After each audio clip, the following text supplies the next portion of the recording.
Assalamualaikum warahmatullahi wabarakatuh. Perkenalkan, nama Srilia Susanti, NIM T2A521002, Prodi MPIPA Angkatan 2021. Mata kuliah Model dan Evaluasi Pembelajaran Sains. Dosen pengampu Dr. Andes Samsurizal, MSI. Video monolog dengan judul Desain Model Pembelajaran Kolaboratif Berbasis Keterampilan Berpikir Kritis dalam Bidang Sains. Model pembelajaran kolaboratif adalah merupakan sebuah proses di mana peserta didik pada berbagai tingkat kemampuan atau kinerja bekerja sama dalam kelompok kecil menuju kelompok besar atau kelompok ahli untuk tujuan bersama. Konsep dari pembelajaran kolaboratif ini merupakan sebuah metode pembelajaran yang memiliki potensi dalam memenuhi tantangan dan memiliki berbagai macam cara untuk menyelesaikan suatu masalah. Dapat diselesaikan dengan keikutsertaan dan partisipasi dari dalam kelompok itu sendiri. Desain model pembelajaran kolaboratif berbasis keterampilan berpikir kritis dalam bidang sains. Mata pelajaran IPA kelas 9 semester ganjil, alokasi waktu 2 kali 40 menit.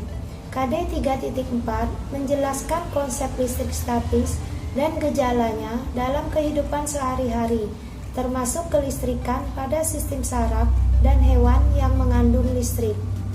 Indikator 1. Mengidentifikasi bagian sel saraf. 2.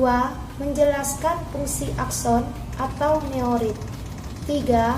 Mengidentifikasi hewan-hewan yang menghasilkan listrik. 4. Menyebutkan sistem khusus pada hewan yang dapat menghasilkan listrik. 5. Menyebutkan penggunaan teknologi listrik di lingkungan sekitar. Materi: penerapan listrik statis dalam kehidupan sehari-hari. Metode diskusi informasi. Model jigsaw. Kegiatan pembelajaran. Fase pembelajaran. Pertama, pembukaan. Guru menyampaikan salam pembuka, berdoa, dan presensi peserta didik. A. Persepsi, apakah manusia dapat menghasilkan listrik? Motivasi, apakah ada makhluk hidup lain yang juga menghasilkan listrik?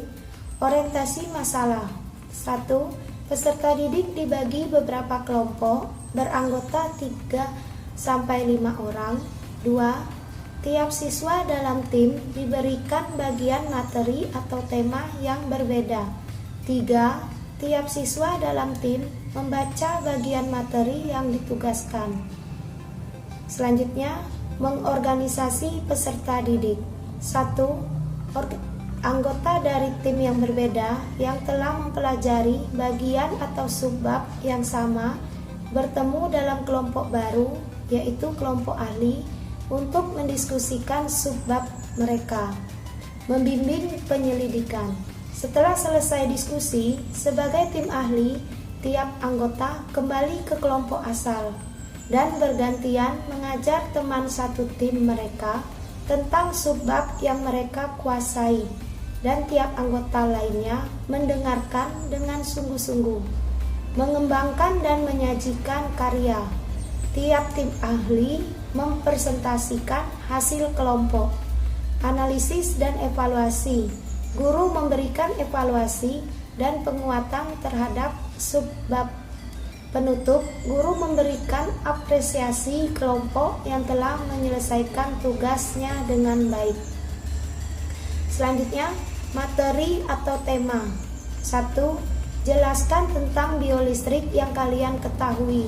Berikut beri contoh. 2. Buat gambar dan bagian-bagian sel saraf beserta fungsinya. 3. Tuliskan 6 hewan penghasil listrik dan jelaskan sistem khusus pada hewan yang dapat menghasilkan listrik. 4.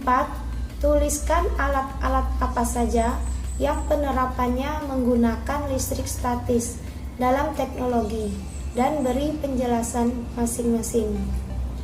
Kolaboratif berbasis keterampilan berpikir kritis dalam bidang sains antara lain: 1.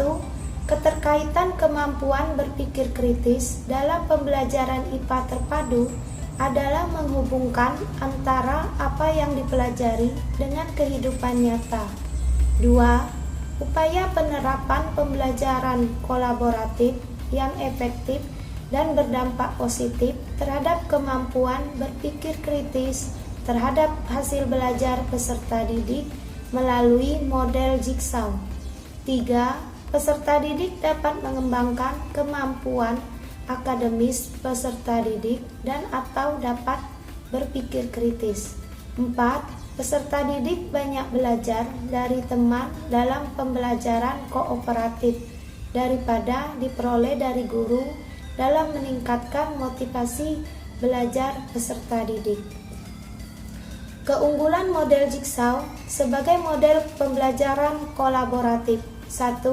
Pembagian tugas pada kelompok dapat divariasikan sehingga peserta didik memperoleh kesempatan untuk mengungkapkan pengetahuan tentang informasi yang dipelajari dalam kelompok, baik kelompok asal maupun kelompok ahli. 2.